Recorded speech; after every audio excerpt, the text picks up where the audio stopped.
And what's really interesting about that fourth arm, it's going to be Tribe for Gaming, is the best way I could explain it. So, one of the things that we're actually really interested in is that at Tribe, we've actually come full circle. And I'm probably going to give you a little bit more, insight and and honestly, real alpha of where Tribe is going is recognizing a very simple thing. We thought we were going to build games to monetize them and build top tier gaming IP with revenue. We still believe that's a potential, but what we're actually figuring out is that the biggest advantage of Tribe has been our live community and distribution advantage. It's actually insane how strong it is. We've started to do on chain data, and it becomes very clear that we have strong influence, strong retention, and strong community with real wallets. Like these aren't grinders, right? It's funny because everyone who's from the external side, it's very easy to cast a community to not understand what it is. And it was funny. We were talking to a couple, small alpha communities, and they're like, "Oh, are you guys just a bunch of grinders? Are you just a bunch of low value users?" And what we've actually shown is that, with a lot of other projects, when we do introduce, Tribe is actually bringing six figures of buying power, right, into these communities. Like we are spending hundreds of thousands of dollars into new IP and into new partnerships, and it's all verifiable on chain. And this is like a really big factor on how Tribe is trying to scale, is that we're trying to show we might be one of the only real communities out there. And don't get me wrong, I don't want to say there aren't any other real communities, but let's also be real, 90% of communities are garbage in Web3. So if we're in that 10%, the question then begs is where should we be utilizing our distribution power?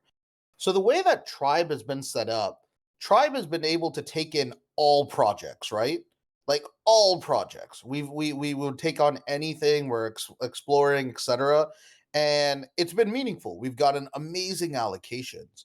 But what we also understand is that we have an opportunity to take that same approach and brand it within a different vertical. And it's a vertical that we think we're going to probably see some of the most growth in 2024. And that is gaming. We believe gaming is going to be a huge category in this market. We don't really like, I want to be very clear. When we think about gaming as an opportunity, it's not that our conviction is that Web3 gaming will work, sustain, and scale, right? That's still a unknown. There's still a lot of hard challenges. But what is undeniable about gaming, it is absolutely where most of the attention, speculation, and interest will play.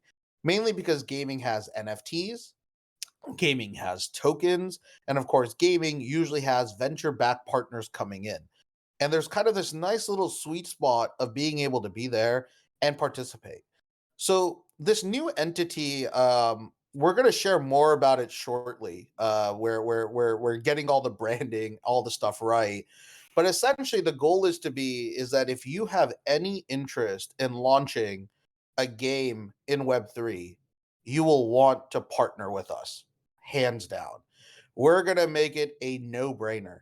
We're going to have the largest gaming distribution network in Web3, and we're going to own that network better than anyone else.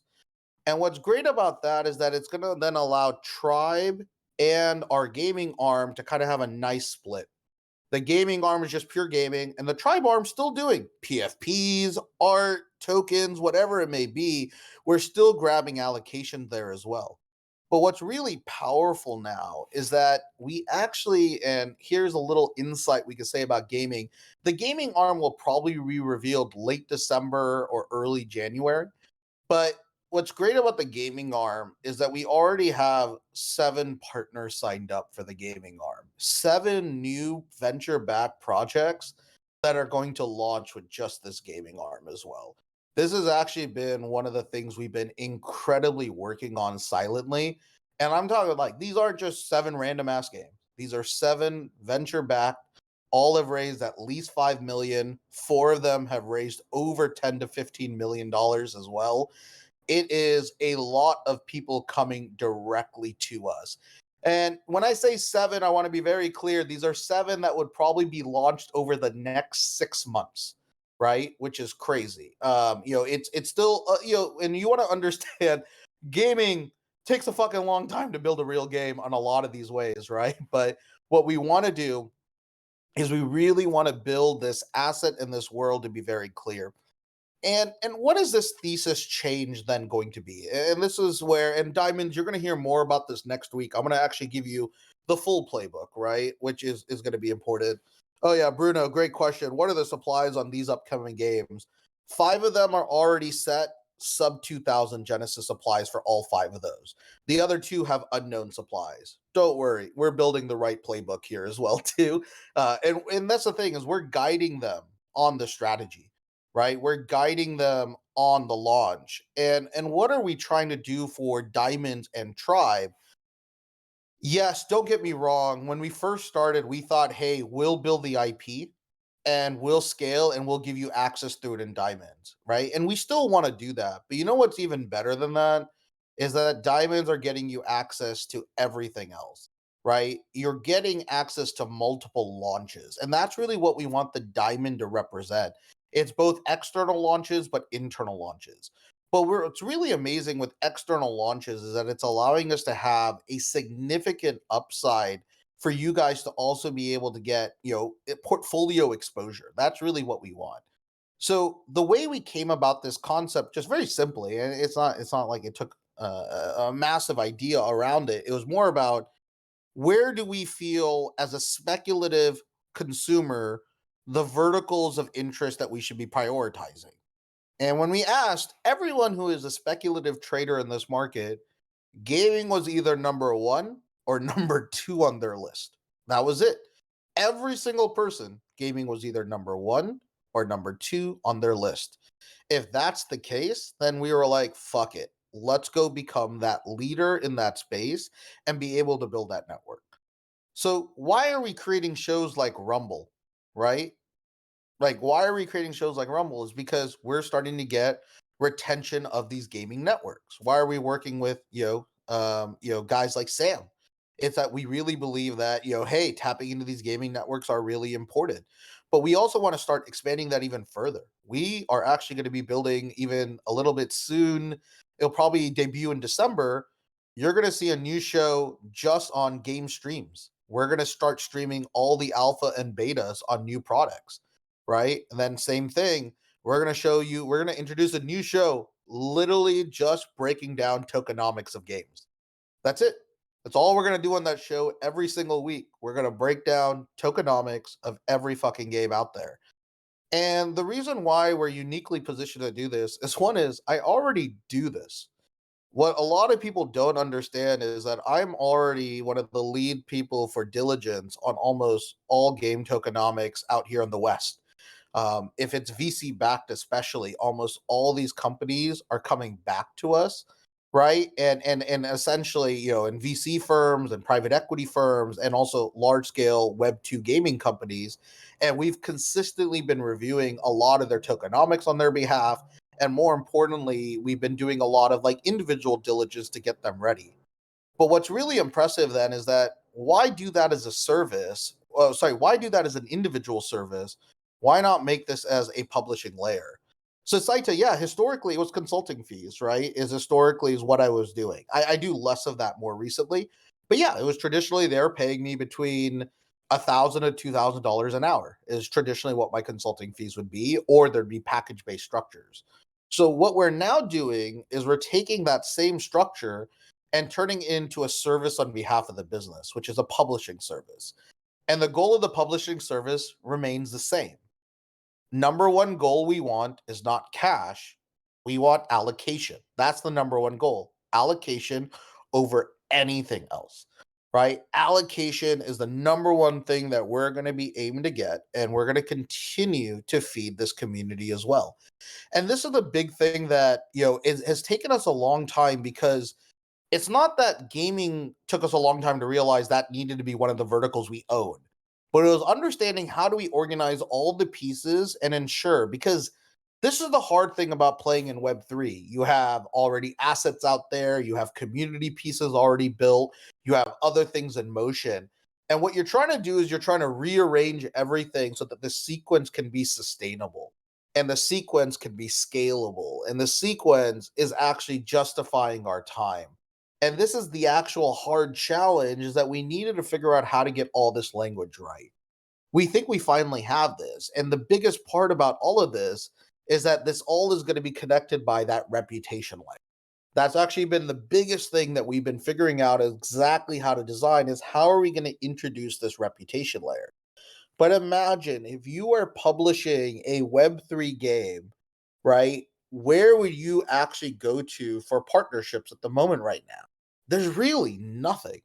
This is actually the crazy thing about this market at the moment right now, right? Is that when you're looking at this entire design, your only options for publishing a game are either something like free NFT, which has historically been very low value, right? Or just doing the old, let's just do 10 or 20 collabs and give a portion of our allocation and supply out. I mean, you're even seeing Web $2 billion companies like Zynga struggle with this, right? Like they had allocation issues as well, and they really would have needed a publishing partner potentially as well. There's quite a few other parties that will also fall into that equation. So, what we really want to do is that we want to take all of our services up and become that layer and own a community layer around gaming consumers, period. We wanna know that as our brand, and we wanna really scale that out so that we can really push this community a lot forward. And why are we uniquely positioned to build a gaming, I think a gaming publishing layer is the way we would talk about it, or a gaming network? It's very simple. Um, I've worked in gaming for the last 15 years. B, we have already been partnered with some of the biggest games that have launched in Web3 over the last 12 to 15 months in regard to allocation, in regard to running events and live events as well. But the other important thing is that we already have access to two of the top three top gaming shows at the moment. If you consider Rumble being part of that, and then also Gamified being part of that. Shout out to Sam. He's done such a fucking great job with Gamified quite a bit, and really scale that up. And that's a huge part of how do we bring more of that kind of content into our world and build those shows. And this is also our other advantage. We can launch any show and bring 250 to 300 people. But imagine if we start doing a weekly show that breaks down tokens. Do you know how many new speculators are going to show up to that show, especially if it's good diligence breaking down, all the initial allocations, the initial prices to VCs, the drip, the earning potential. It can be a really, really big thing. And that's kind of like the whole aspect of where we're going, because we actually think this market isn't really sustainable for the type of games we want to build. That's actually the honest truth. This market is right now only sustaining one type of game, and that's the speculative game, the pure speculative game, and that's the token based game, right? That's right now what this entire market meta is going after. So, what do we believe we could be better at? Is that we believe we could be a better conduit of launching those games while also building up our network to be able to have our own first party IP come out as we see fit. And this has been the other major change as well. The other major change is, how do we rethink the value of our internal IP? So you're actually going to see two ways our internal IP is actually going to massively change.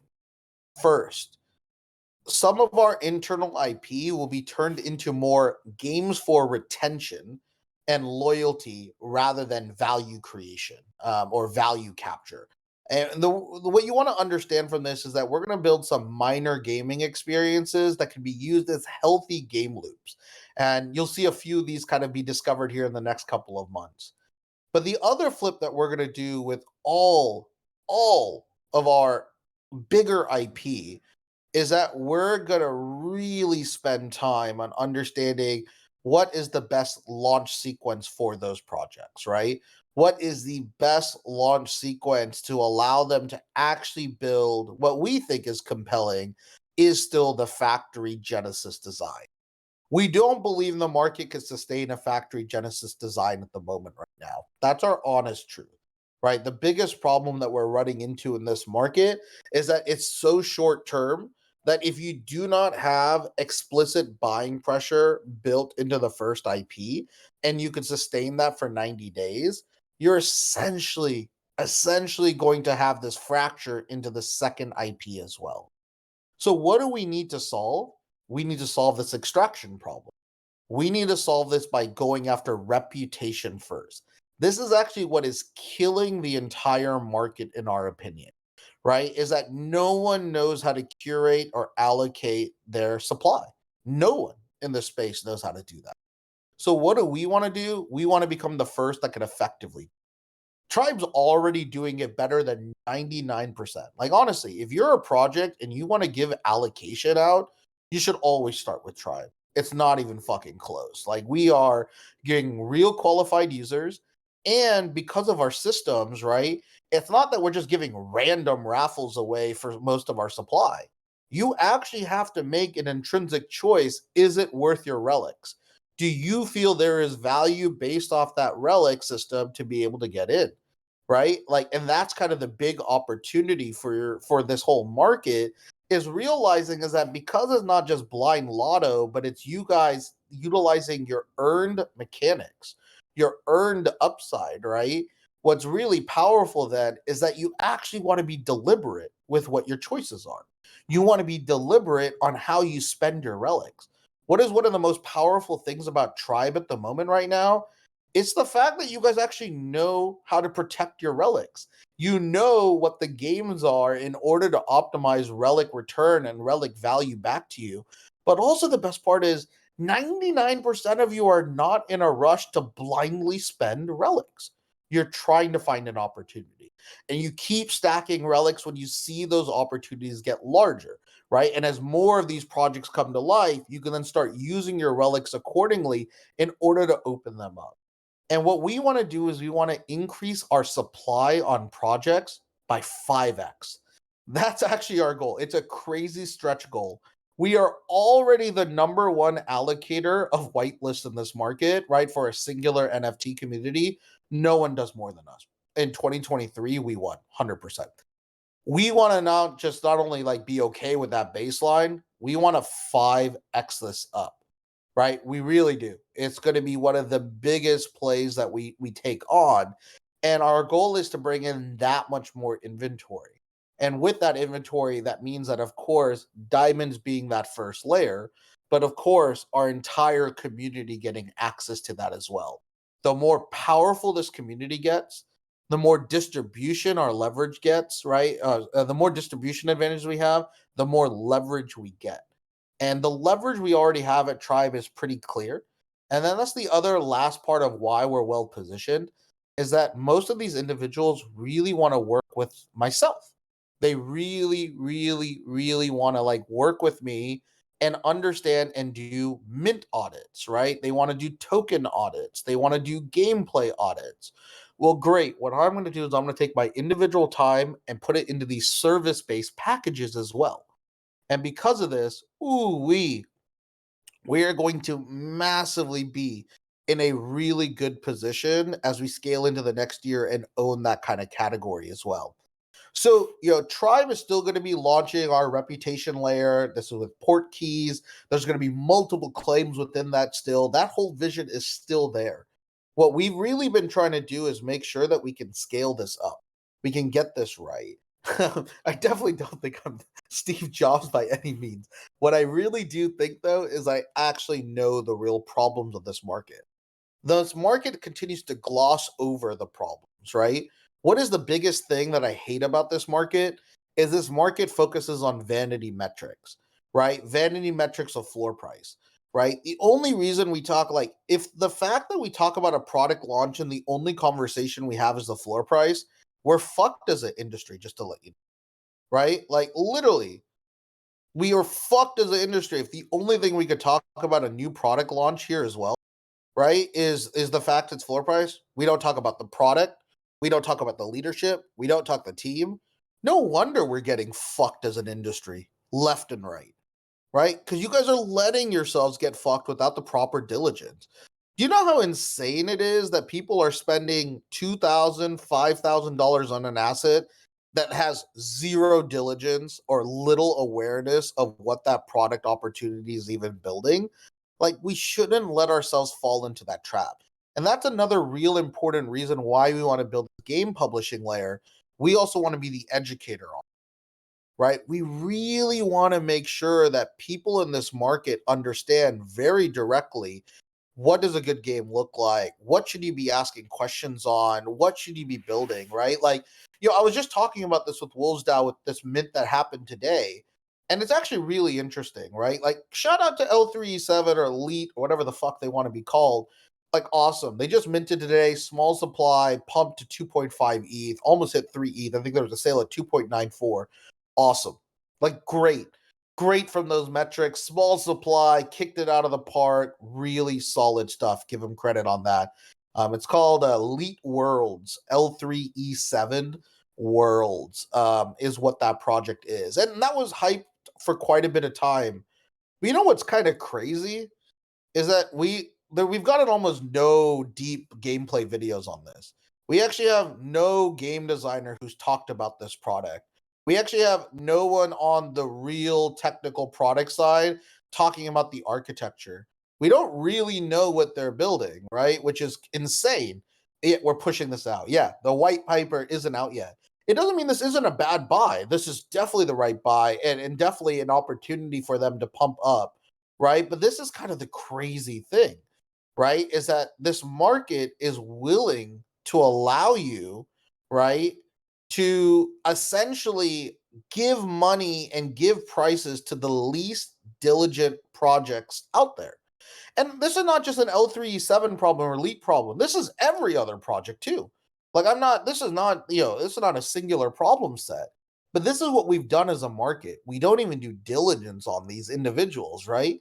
Same thing. When you hear about people shilling a token, it's hilarious. You jump on stage with the person shilling a token, you ask him one intelligent question, and he's like, "Oh God, I don't know what the answer is." I'm like, "Oh my God, how are you shilling or representing any token here at the moment right now?" That is mind blowing here at the moment. But this market pays off, right? And this is what we've shared, right? It was the same thing. Even when we had our cart party thing, we still told you go get cart party whitelist. We knew it was profit. Same thing with L3E7. We're like, go get it. That's going to be real profit. That's going to be a very clear what ETH. It even went higher than that as well. So this is kind of the insane thing here is that the idea is that we're not betting on the product. We're betting on the narrative, right? And this is actually where the problem in this market ends up going is that if we keep focusing and betting on the narrative or the story that's being told, what we'll end up realizing is most of the product isn't there, right? And where that challenge is. Like even same thing, right? Like look at where, where's Cart Party as a product experience right now? Does anyone still own Cart Party? If so, are you playing a game? Is the game anywhere near launch? Is it a product experience you're excited about? Is it justifying its value here at the moment right now? Probably not. Yeah, Saida, like if I was a partner I'd rather want to be partnering with guys like Oh Baby Games or Treeverse, right? Those guys actually have a real product being built prior to launch. And that's where I think the market's going to shift more towards, right? And I think that's what we're going to see. And this is really what we want to get right with Tribe, right? We want to be able to be a part of all those projects. And it's not just about profit for the sake of profit. That is not at all the Tribe ethos by any means. It's good products will derive profit. That's what we really want to find. We want to go really out there, find good products that will then create profit opportunities, right? And that's kind of why I'm way more excited about that, right? Way more valued by it as well. Yeah, I mean, Poor Zetman says L3 game coming this year, right? The thing you don't understand is that no game can launch publicly, right, without an actual corresponding beta, right? So, what does game launch actually mean, right? It's going to be a holder beta test, right? And that's what they're going to aim for. 100% the holder beta test will either be incredibly incomplete or will get delayed. 100%. It's very clear that's going to play out this way. Actually, just go find your video here at the now now, and you'll see that there's almost no updates to the product videos in a decent amount of time. What you're probably seeing here, and this is what you just want to understand because a lot of other projects are doing this too. This isn't just the same kind of opportunity, right? But what I want you guys to be very clear when you're looking at these projects, right, is what they're probably doing is they already own a LBS game engine and they're just reskinning it at the moment right now. Right? That's what happens with all these guys. I guarantee you the team behind this is a contract for hire dev studio that's worked on all these amazing games. Don't get me wrong. It's not hard to grab a bunch of logos. But the questions you want to ask is what were your roles at those teams? Right? Who actually ran the game design on those teams? Who actually ran the revenue or monetization? How did they grow those products?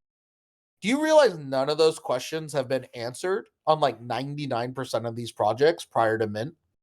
It's mind boggling. This is a big thing that Tribe wants to change, right? It means that, again, we're massively, massively, massively like recognizing in this market, this space is just so driven by short term returns, right? And because of that, this means that you need a long-term gaming publisher to kind of come out and really set the standard. There's no one who sets standards in this market, right? And if we can do that, I think you're going to just see better projects, get more attention, right? And that's the challenge. A lot of people don't know how to find better projects here as well. So this is the biggest thing. I mean, Zebin, I don't think there's risk. Don't get me wrong in the short term. I don't think a lot of you guys are going to hold this stuff long term anyway, right?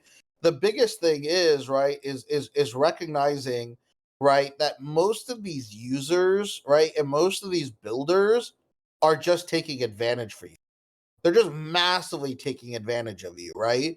And that becomes like the biggest challenge, right? Is that they are massively taking advantage of you because they're literally pitching to you, right? Hey, we have a made up game. We've never delivered it yet, but we promise you it's going to be the best Web3 game ever. Why do we keep falling for this trap? Right? Why do we keep falling for it? It's not because we actually believe, let's be very honest, right? What it is that we just believe, well, all we believe is the hype that they're doing, and we're trying to get in and get out, right? That's all it is, right? And yeah, it is a new, shiny, speculative object, but also the truth is, none of you give a fuck about the game. Like, let's be very honest, right? Most of these people, like anyone who cared about a game, would not have been buying L3E7. Like, let me be very honest. If you legitimately care about gaming industry, you would not have been buying L3E7, right? Which is fine, right? And that's exactly it, Bruno, right? Yeah, it's very true. Fuck the game, show me the money. Is absolutely the era we're in. And it's not saying that it's a wrong era. But right, it is this important thing to understand though that we've gone way short term speculator, right, rather than long term like utility. And this is actually what's trapping the market, right? That's actually what's trapping the market at the moment right now. And that's what I love. Like, don't get me wrong, I don't think buying L3E7 is the wrong thing at the moment, right? I don't think at all. You absolutely want to be a part of that as well, right? And this is kind of the biggest thing. And as you see into this market, what you'll realize is it's the same group of people that are trying to spin the same pitch from the last era of the market as well too. And this is kind of where like a bigger challenge comes up, right? The biggest challenge in this space essentially becomes, is buying power going to real builders or buying power going really to extractors? And I think almost everything else in this space is about extraction too. And this is kind of where the problem ends up going, right? We don't want to work with people who are only working, who are thinking in that way. But it means we have to turn down short-term profit. As an entity, that makes sense. But as an individual trader, it doesn't. As an individual trader, you should chase everything as shady as it is, as long as you believe it's profit, right? That is the right MO for you. You don't really you don't really care what the obligation is or the respect that that builder needs to deliver. You literally do not care. All you care about is, does it derive you profit? And if it derives you profit, that's the play here as well. And this is kind of where this problem in this market ends up coming, right? Is that, don't be wrong, Guru, you're asking actually the right question here. Take away short-term profits, what's left? Well, the truth is that what's left is hopefully real builders and real product and real value, right? But for the speculators, right, there's very little. And I think that becomes the overall challenge, right? Is that we're stuck, right? We're literally stuck because we can't get past short-term extraction. So what are we really excited about at Tribe is we want to figure out an entity that gets us past that, gets us past short-term extraction. Almost everyone is stuck in short-term extraction, right? And because of that, it means that in the long run, we're going to have no product to show for it, right? Because if you're a speculative trader, right, you have zero interest in growing the entity of this, growing the industry realistically, right? You don't really get a lot of any short term financial gains from that as well. And that becomes the overall problem, right? Is that because you guys are all overtly optimized for short term cash extraction, we've actually been stuck in this desolate environment where there's no real products. There's no real interesting stuff. Like we all talk about, and this was the funny thing. I was in Wolves last night. I was talking about them. It's like, yo, like we all talk about gaming. We all got this gaming DAO. There's all these amazing gaming opportunities here as well. But like, what's a game you guys are actually fucking playing? And there was only like 10, 15 of us on the chat. And like only one of them was playing Web3 games for some reason. The guy loves Parallel, which is actually probably one of the few one-off real Web3 game builders in this space. Like Parallel deserves a lot of credit. But outside of that, almost everyone else said none. They're not playing any game, right? They're playing their World of Warcraft or StarCraft or Hades or whatever it may be, right? It's something else that's Web2 oriented as well. And these are the most gamer oriented consumers. And the real truth is because Web3 gaming really hasn't made it, Web3 gaming is still a myth. Web3 gaming is still and it's the greatest myth from a product perspective, but it's also the greatest reality from a speculative perspective, right? And I think this is kind of where it's really fascinating, right? Is that when you look at this for short-term traders, you should all be focusing on this as a gaming, right, entity, right? You should all be focusing on gaming-based projects because short-term traders get multiple catalysts behind the experience, right? Why is a gaming entity usually great? Well, there's a product catalyst, there's a mint catalyst, there's a token catalyst, there's maybe a VC catalyst. There's all these different parameters that could lead to greater yield or greater value pump, right? Based off the fact of how these entities are built. So, what is actual Web3 gaming at the moment right now? It is the best package for a speculative asset at the moment right now. It really is. That's the stage Web3 gaming is in at the moment, right? And we can also say this here as well, right? Is that another good example of this, and this just shows you also how important Web3 comms are. But if you're actually thinking about people who are building like a legitimate game, Dimensionals would be massively high on that list. It's actually a good game. It's actually really well built. But like the truth is that because they don't have Web3 comms, right? The biggest challenge here as well, right, is that they absolutely have struggled, right, on a major problem in this kind of design on that communication. But it's actually a real product. So if they could figure out a way to retain that and repitch that back, it could actually be interesting. But the truth is, no one even talks about their product at any moment. It's crazy, right? And this is kind of why the challenge ends up being here is that if you really want to figure out real gaming products, most of them aren't even getting the real attention here as well, right? And the challenge just ends up becoming is you have to be able to play the game, right? Because Sash wasn't able to play the game. He played the game perfectly for the first 3 months, right? But he unfortunately couldn't play it any longer, and it effectively led to a collapse of that ecosystem. And it sucks because there's an actual game product there as well. So the question now begs is, okay, then how do we find these real game products and actually get them back into the hands of consumers Or are we just lying to ourselves? Web3 speculative launches that say they're a game, but we only care about their short term assets here as well. Oh, poor Zetman says, I just asked my friend, he met Jerry Spirit DAO, L37 HQ and HQ a couple weeks ago during Ape Fest. They saw the game. They fully developed the game by themselves since 2018. Yeah, I mean, you're just proving my point. This is another engine, right?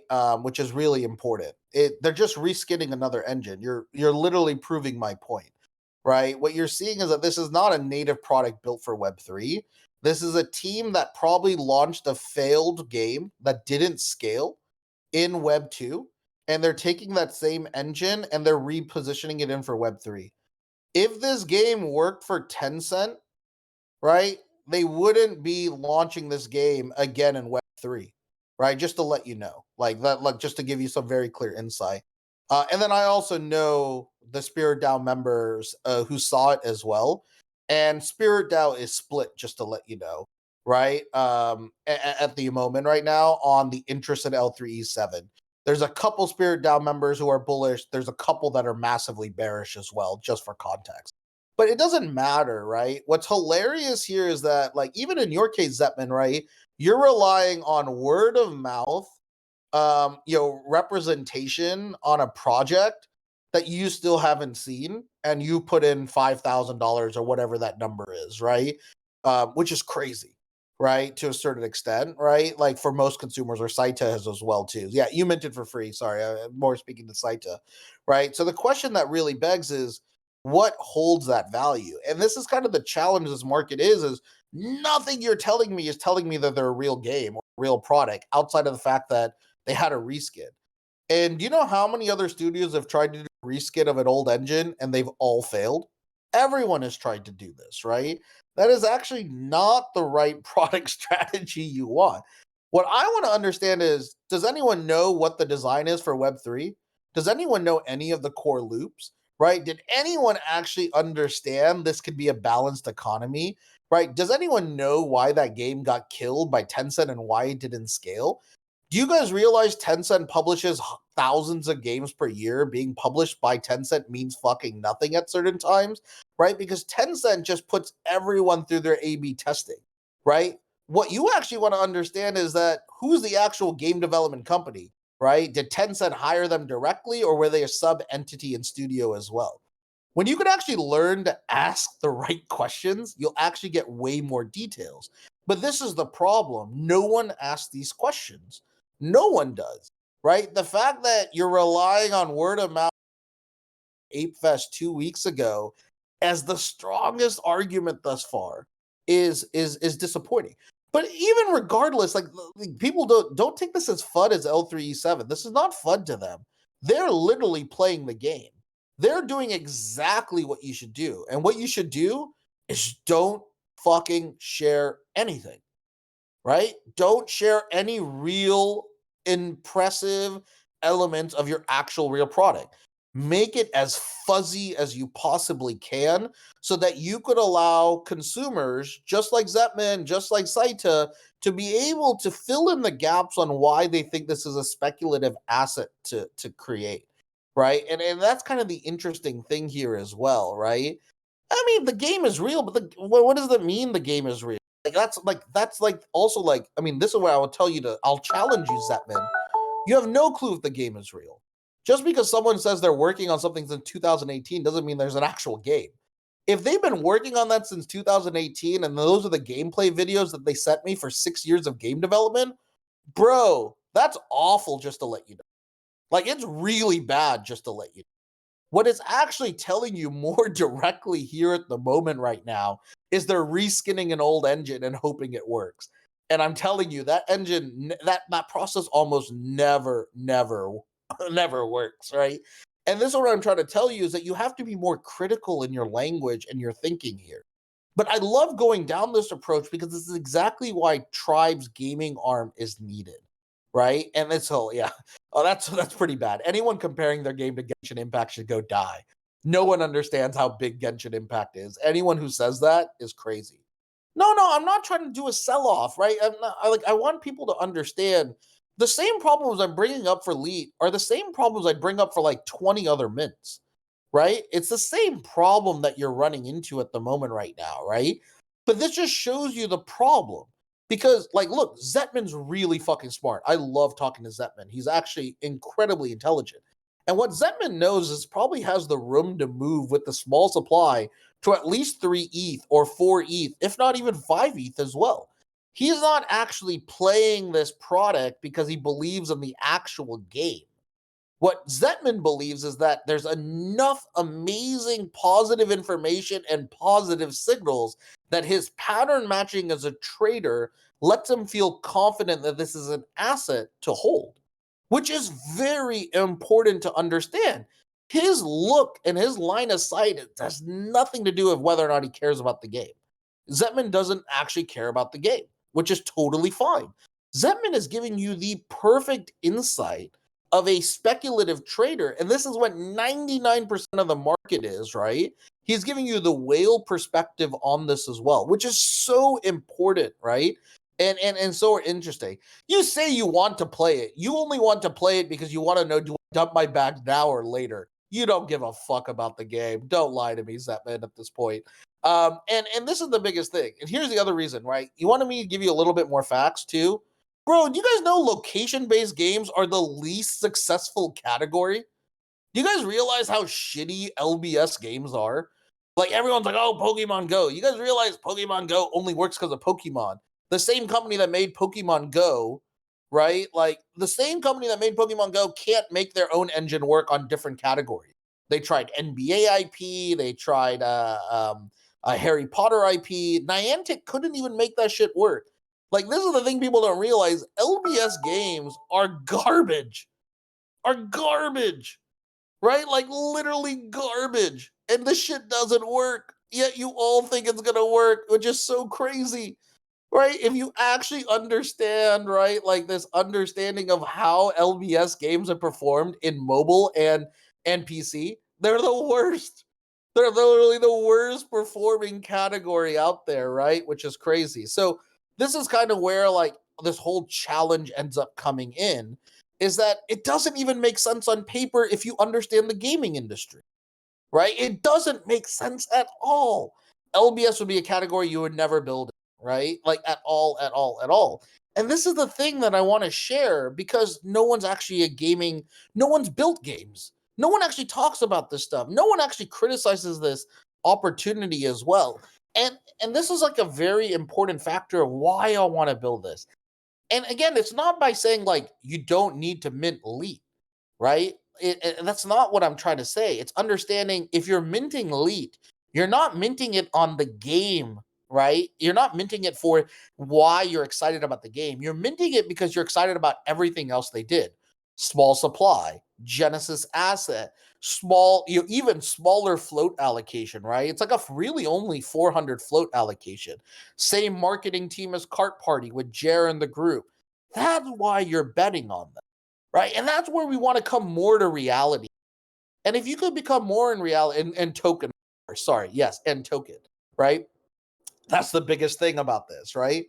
But holy shit, you don't even know if the product's good. You have no understanding if the core loop is balanced. You have no clue if the economy is built. You have no clue whether or not any of these projects, right, actually have real game design. Yet we're just going along with it. We're just going along with this system. And this is why gaming in Web3 is all still broken. And it's going to be more broken because, what we're going to see is it's going to be the emphasis on token as well. And this is where Tribe wants to at least be a counter. Don't get me wrong, we don't want to remove the speculation, right? And this is kind of the other thing here as well.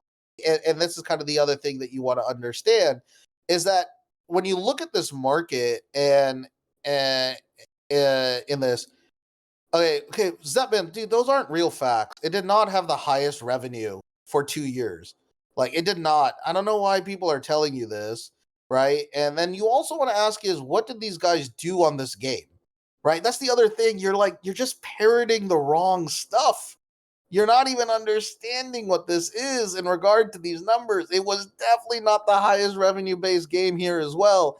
This is kind of where the problem is when most people kind of introduce these projects as well And I've never heard of LBS regulation, but maybe it does exist, right? But again, my question here to you, Zetman, if we want to play this out directly, what did the team actually do? What were their roles at this organization and studio, Zetman?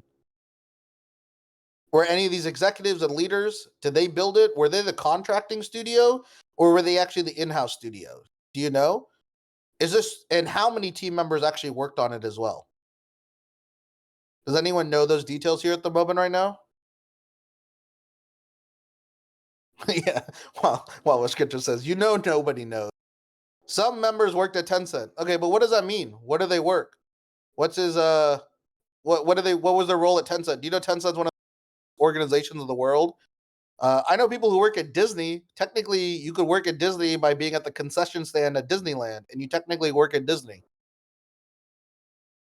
right? Like, I mean, that's what I'm trying to say is like, there's no right. I mean, like, dude, if I real okay here, hold on. Um, I will literally do.